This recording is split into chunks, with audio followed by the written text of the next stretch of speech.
Good evening, everyone, and thanks to all of you for joining at this time.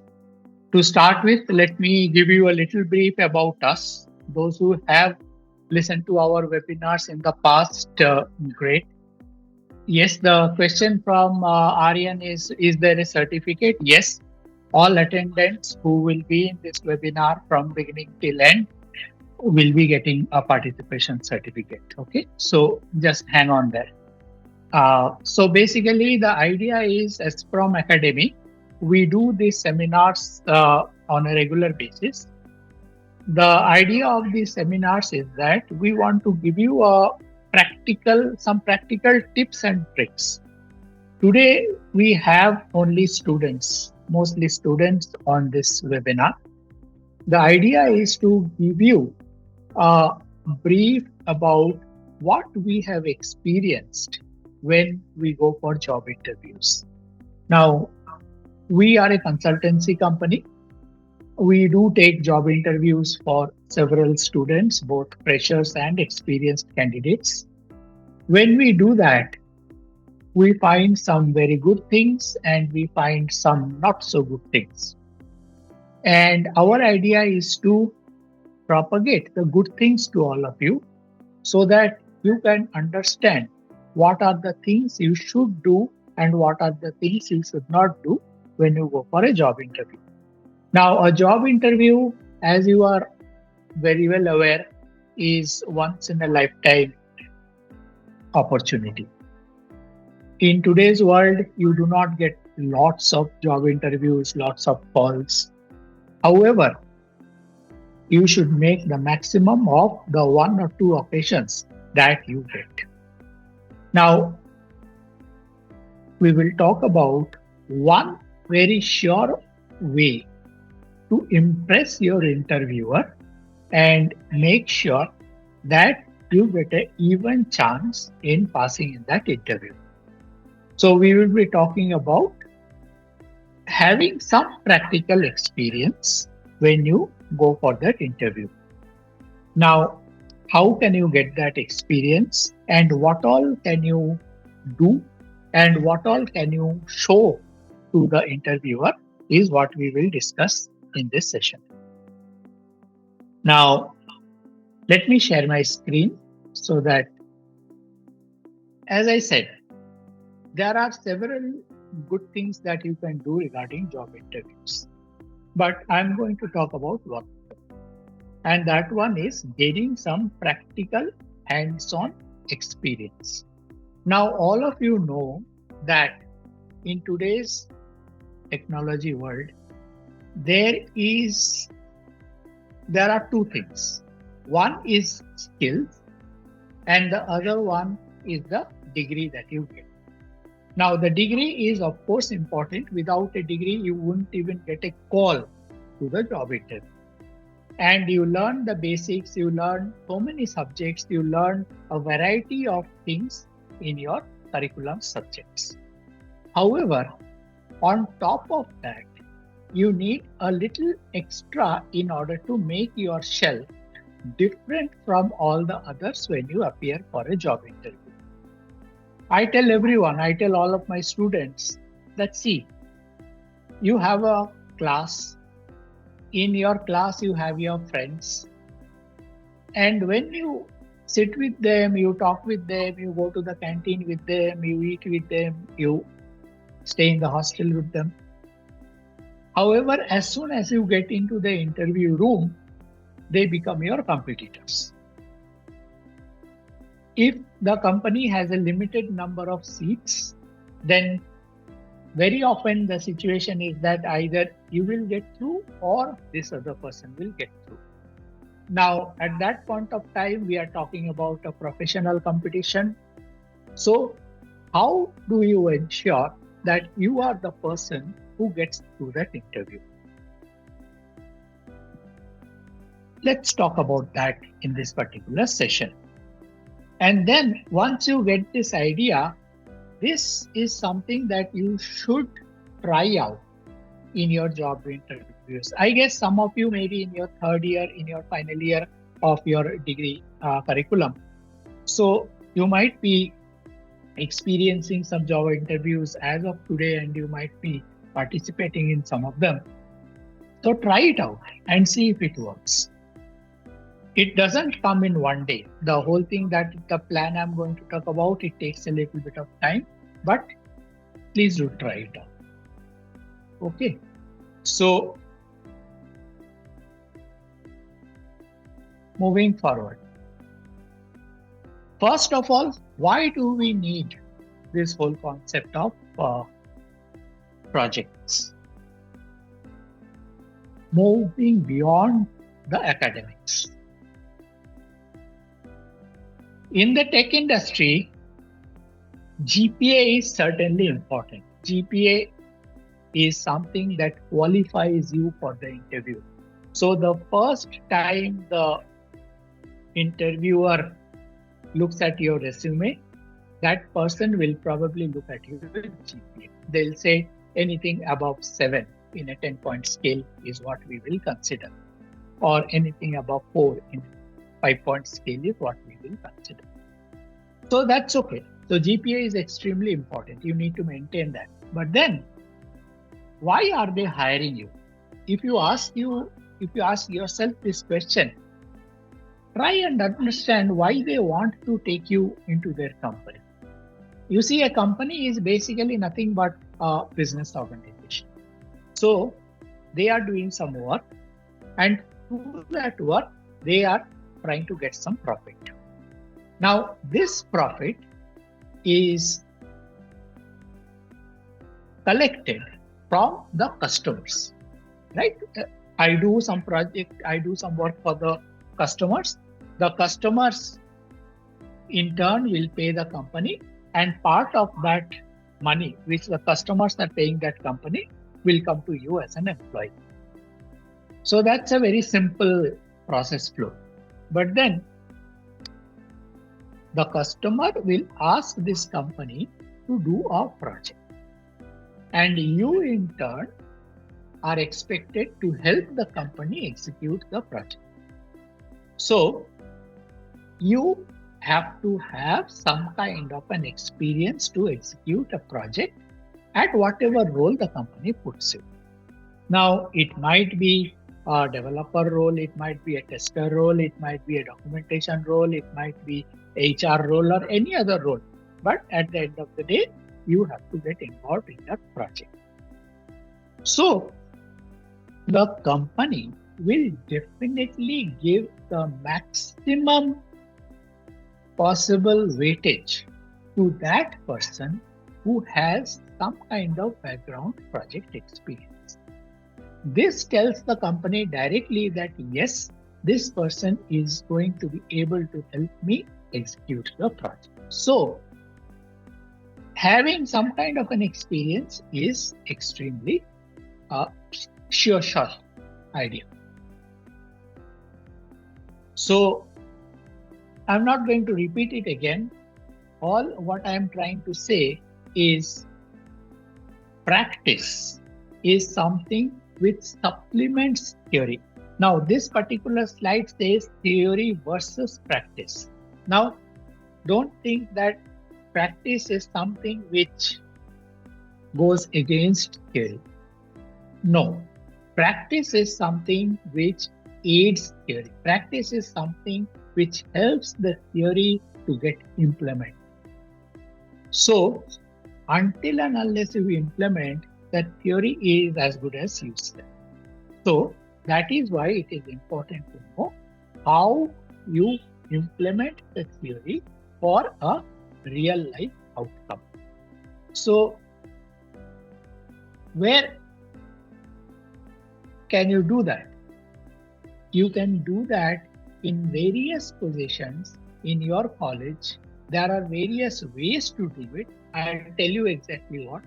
But then, out of our experience, we learned that almost 82% of all possible recruiters, they look at, 1 second, just hold on. Yeah.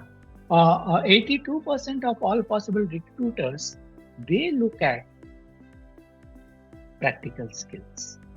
So practical skills is something which a vast majority of these people will be asking for. And so 82% means 4 out of 5. So 4 out of 5 employers would be giving this some kind of a good rating. Now, who are the exceptions? Who are those 18% who may not need? These are the people who may not be doing implementation kind of projects. They may be doing research. They may be doing some other things which does not need you to sit down and write some code.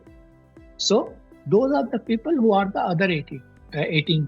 But 82%, the vast majority, actually needs this. So I have covered this already.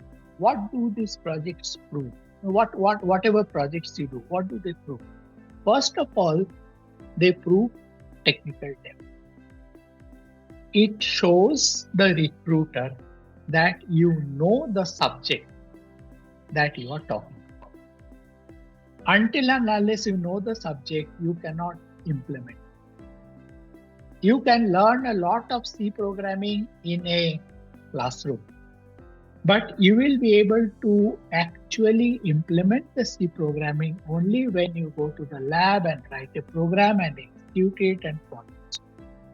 So it gives you technical depth. Second, the most important out of these three is problem solving. Now, if you are given a problem written in plain English, can you find a technical solution to that problem? That's what you need to do. Day in and day out. Problems will be thrown at you in a company and you need to solve them. So you need to understand problem solving.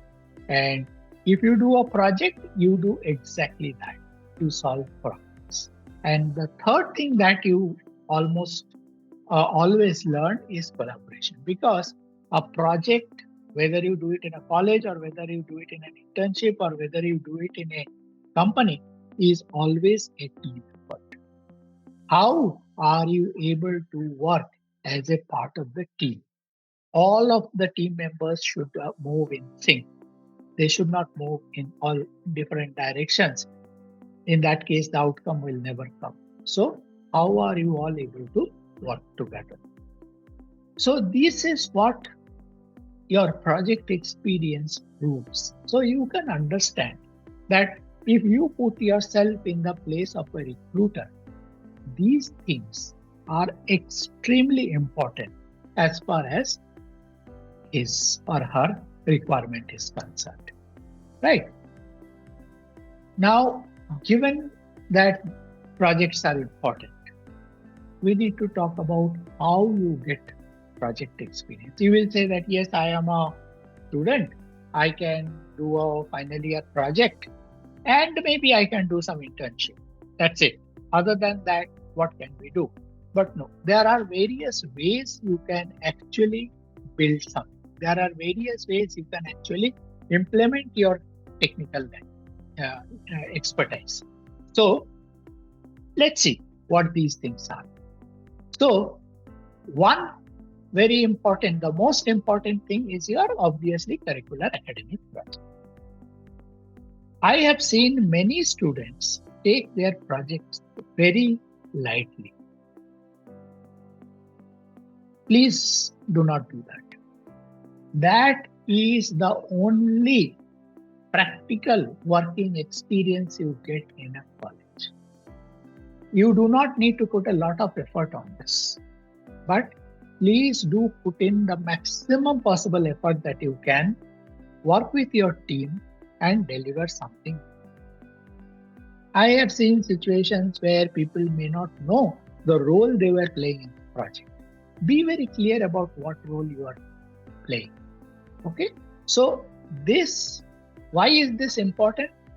This is most important because you are working in a familiar surrounding. Your college is somewhere where you have been studying from your first year. You know your teachers, you know your project mates, you know everything, everybody. You are familiar with the lab. So It is known territory and it's maximum easy to achieve something when the surroundings is familiar, which is not true when you go to work in a company.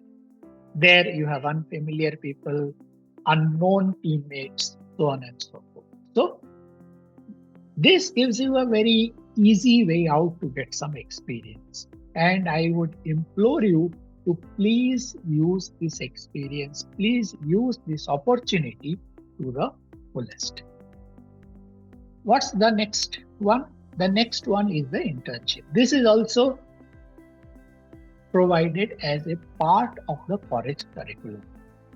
Some take it very seriously, some do not take it so seriously. But please do take internships seriously. Join a reputed organization, work with them, try to learn as much possible in those 6 weeks or 8 weeks, whatever you get in that internship. If you can get even a half a project done, a small application built, a small technical detail you learned, your internship is successful. Okay, so do not take this internship period as holiday. Internship is extremely important. Here you come out of the familiar scenario, but at the same time, you do not have the pressure of delivering something on a day-to-day basis. Normally in an internship, you are not working for a customer. You are working for the company. They will give you some internal projects to work on.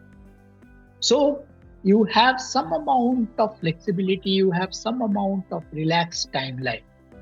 So you can work on that and you can learn something and you can deliver something. Normally this happens in the summer holidays. Please, you have got a good summer holiday at the end of first year, another summer holiday probably at the end of second year. But at the end of third year, internship is extremely important. I want everybody to give maximum possible importance to this internship. Please do not take it lightly. Do some good job. If you can get into a reputed company with a good brand, great, nothing like it. But if you can get into a smaller startup, that is where you would actually do a real project. That is where you see how a company works in a competitive environment. So it gives you corporate working experience that is invaluable. If you can tell your recruiter that, yes, I have done internship in this company and this is what I have done, rest assured, I can guarantee you 90% of your interview, you will be talking about this internship, because this is something which is very familiar to the recruiter. This is a topic which he or she is very close to. They do projects all the time. So they will be very happy to find somebody who has given due importance to these internships. Now the third one, there are various self-driven initiatives. It's not always you have to depend on your faculty co-advisor, advisor, or you have to depend on another company. This is something you can do in your first year, in your second year, third year, fourth year, from college, from home, from anywhere. Please join competitions as much as possible. There are n number of online competitions that happen. You can join any one of them. You can compete. You will not win the first time. You will win the second time. You will win the third time. You will slowly learn. You will find out what others are doing. That's invaluable experience. Lot of new things can be learned in this way. Second thing, hackathons. Hackathons is nothing but another kind of competition. But hackathon is where you solve a problem in real time as a team.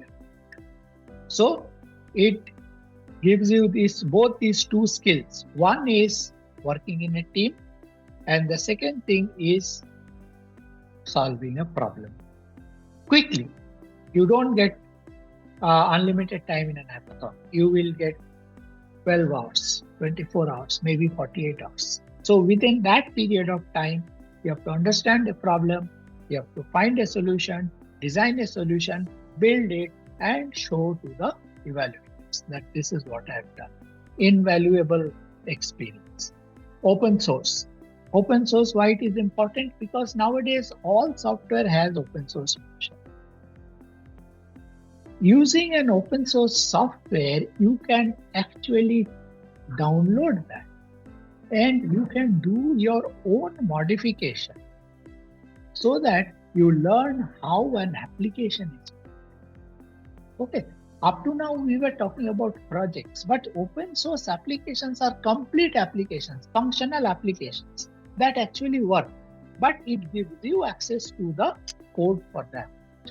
So you can take up that code, you can do modifications, you can add a screen, you can add a report, you can remove a functionality, you can change some validation principles. So you can do so many things, open source software. You can do it from home. You do not need people for this. You can do it by yourself, or you can ask a friend to join. There are various ways to handle open source software. So these are some of the self-driven initiatives. So first we talked about college project. Second, we talked about internship, and we talked about the self-driven personal initiatives that you can take. And finally, we are going to talk about a little bit about sponsors research. Now, research, don't think research is something like you discover something and you invent something new, you create something new. Not always. Small things can be research. Study of existing ways to solve a problem can be a research idea. It's not always that you have to deliver something, you have to define something, right? So you deep dive into some specialized fields and learn and do something new on that. You learn something new on that. You develop something based on all the information that you get. That is what is the research. Okay, you can publish your research. That will give you another very good exposure. Here, just see one thing. I have said sponsored research. Why did I say sponsored research and not self-driven research? Sponsored research because in a sponsored research, there is somebody who's sponsoring you, maybe financially, maybe resource-wise, but they will expect an outcome. That is where sponsored research comes in. Own individual research may not always be that motivating. In a sponsored research, the problem is defined by somebody else. This other person will define the problem. This other person will tell you, I need this outcome. And you work on that. So that is extremely important. Okay. So please see if your college must be collaborating with so many other institutions. It must be collaborating with corporates. See what kind of research problems they are getting. Participate in that.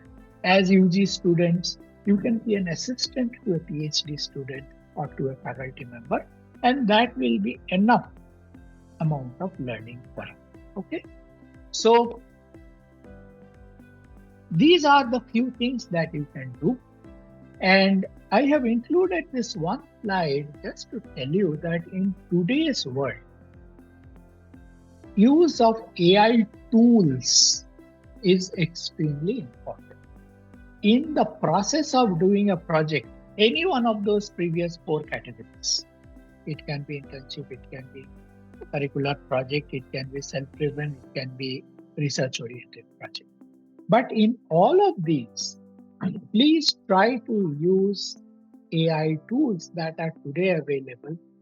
You see some of these things that are there. I mean, if you want to do some search, if you want to do literature review, if you want to find out what exactly people have done about, you have various available AI tools.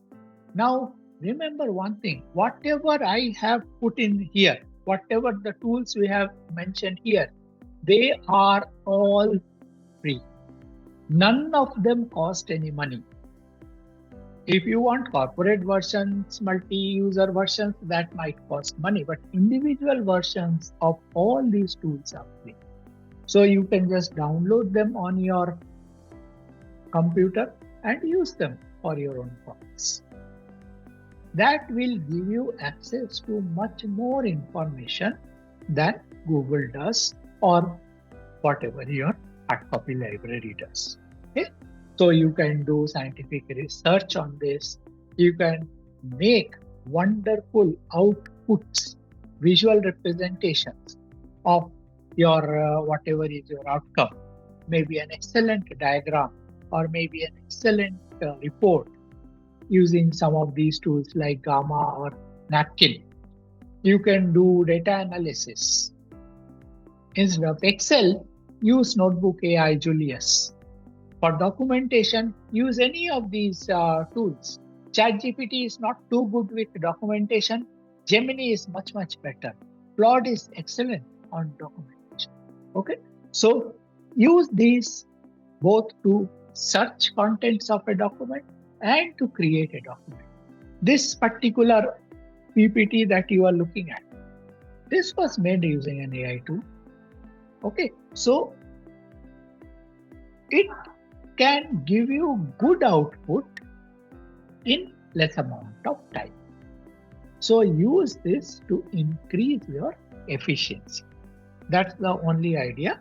And the second advantage is that when you go to your recruiter and you tell that I have used this particular AI tool to develop this, it gives them a very good feel that yes, this guy is AI savvy. Do not limit your AI to only use of ChatGPT and Gemini for searches. Okay. Use it for more and better things. Okay. Going forward.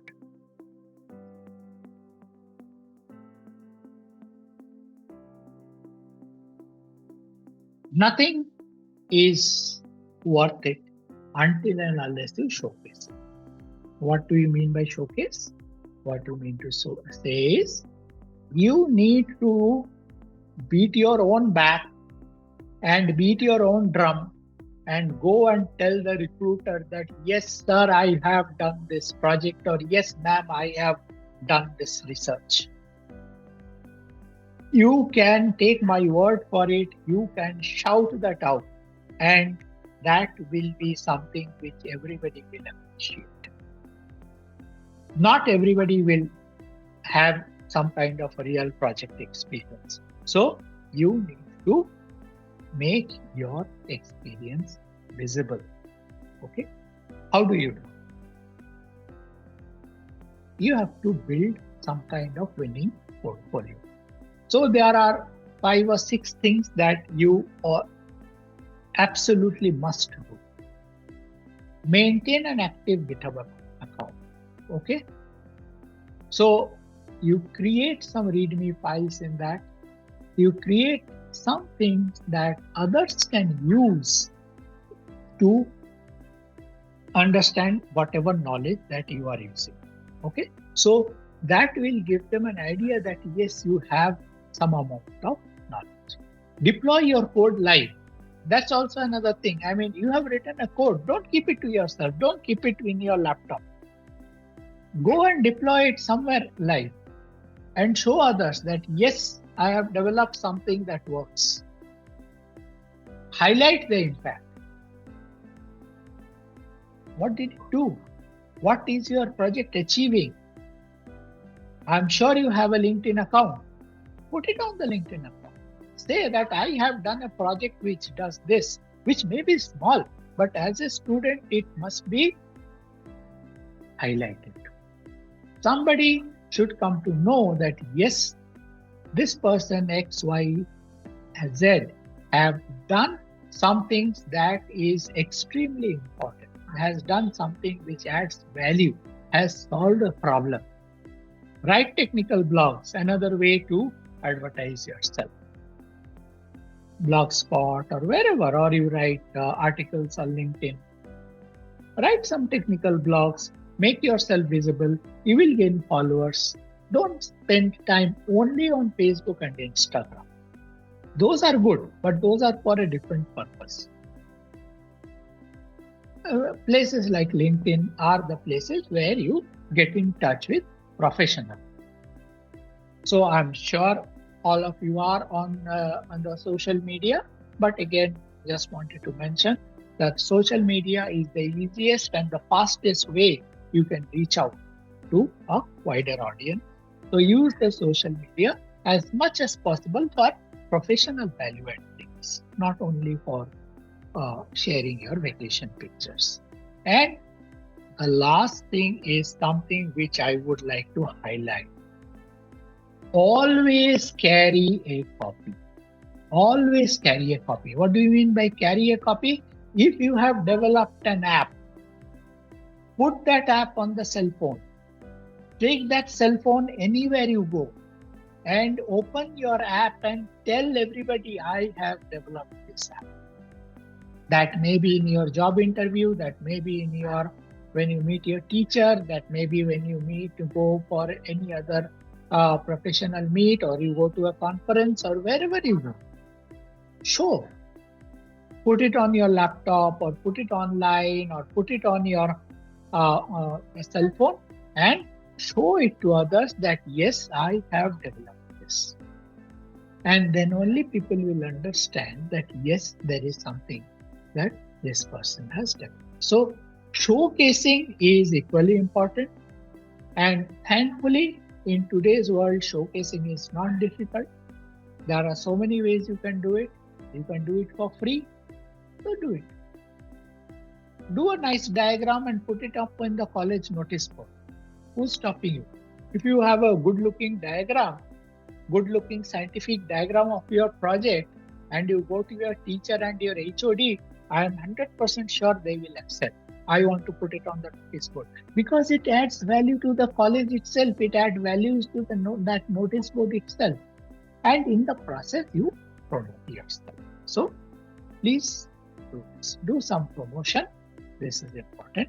So finally, I want to give you like a small plan, a 6-month plan. First, learn, because if you need to deliver something, you need to learn the technique. Extremely. Spend a couple of months learning that technique. Learn using YouTube, join a certification course, learn using your college teachers, whatever way you want, learn. Then use the next couple of months to build your app. When you are learning, your idea is also getting mature. Now you build your application. Okay? You build that app or the code or the whatever you are building. Then you deploy it. Okay? Use the subsequent time to deploy it. Why does it take 1 month to deploy? Because you are not going to deploy it in one place. You are going to deploy it in multiple places. You are going to deploy it in such a way so that it gets promoted. Okay? And then finally, you keep on promoting and monitoring your output. You show people that yes, I have done this.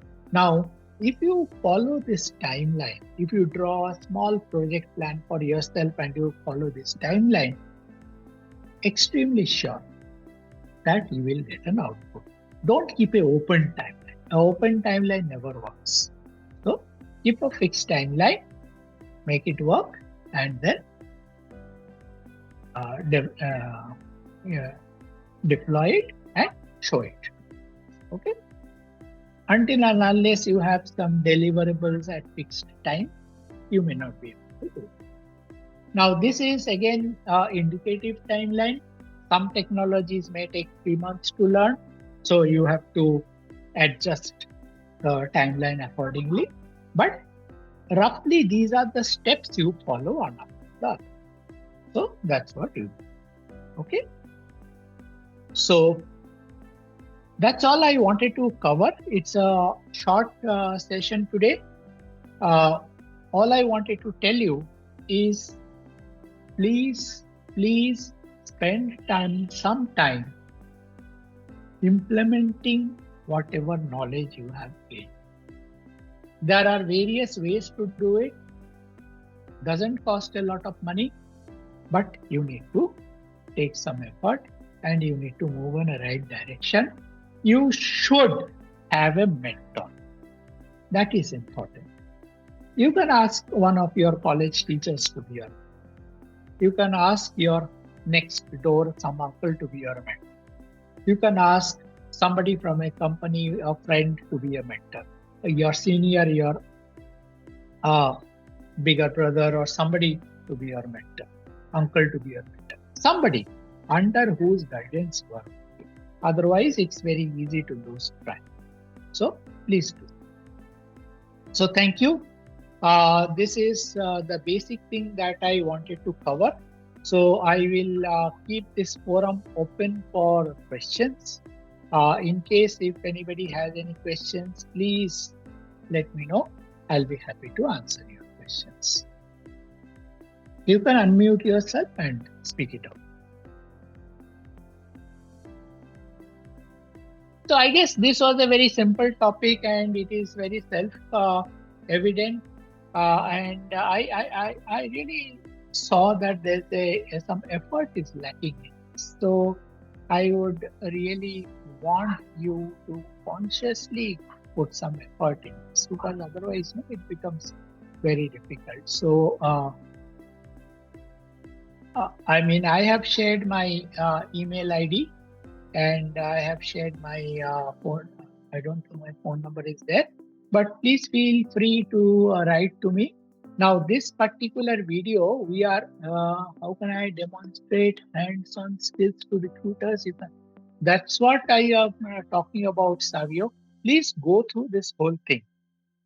Please go through the recording. I will be sharing the link of this recording to all of you who have joined this particular webinar. Okay, just go through this recording once. There are so many ways you can actually share your, you can do, get some project experience as a student. You can do it in terms of internship. You can do it in terms of doing a sponsored research. You can do it as a part of your curricular course, so on and so forth. Okay, so please do go through the recording once and you will get the full answer to the question. Any other questions from anybody?